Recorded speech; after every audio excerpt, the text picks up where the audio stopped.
story that makes your skin crawl. Employees claiming they were forced to work in a DeKalb County call center infested with bed bugs. The proof right there on the floors and walls. Even the workers' own skin with welts on their arms and legs from where they'd been bitten. The claim serious enough that OSHA started investigating the Wipro call center. But tonight we learned the company's only serious violation has been dropped, even though workers tell us the call center is still infested. 11 Live's Chris Hopper has been following the story since June. Chris? Vinny, so here's how this went down today. OSHA and Wipro met this afternoon. OSHA says Wipro provided some new evidence. I'm told that new evidence is an extermination program and the promise to continue monitoring the workplace. So OSHA threw out the serious violation it originally proposed. As you could imagine, that news isn't sitting too well with current and former employees who reached out to us when the bed bugs invaded the building more than 6 months ago. Tonight, I went back to now former Wipro employee Juanita Holmes. We're out of work because of a situation that we could not control. Remember her? This is from our first story on June 22nd. Juanita Holmes sent 11 Alive photos of what she says is a bed bug bite on her arm.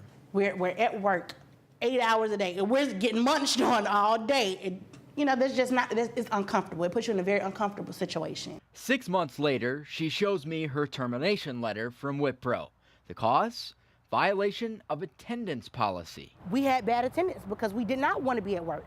There were days that we did not want to go to work and be eaten. But wait, remember that Wipro memo we obtained and investigated in a follow-up story back in June? Employees who choose not to come to the office may use paid time off or simply take unpaid time off. When the story first broke 6 months ago, I spent an hour in the lobby waiting on the facilities manager to answer our questions. But I can say that Wipro is doing everything that they could possibly do to make sure that the place is being treated, the people are being protected. But employees are still expected to come here when there are bed bugs in their workplace?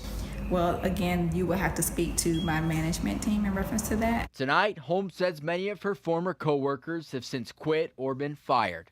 But one who still works at Wipro says as of 3 weeks ago, I do have a friend and she's out on maternity leave. She said, but when she left, there were still bed bugs. Chris, did you reach back out to Wipro tonight? I did, Vinny. I asked for a comment on the OSHA settlement and I asked if they still have bed bugs. I did not get a response. Well, is Wipro facing any punishment as a result of all this? As of right now, no. There is nothing in the future that shows that they're going to be facing any punishment for any of this. All right. Thanks so much, Chris. Yeah.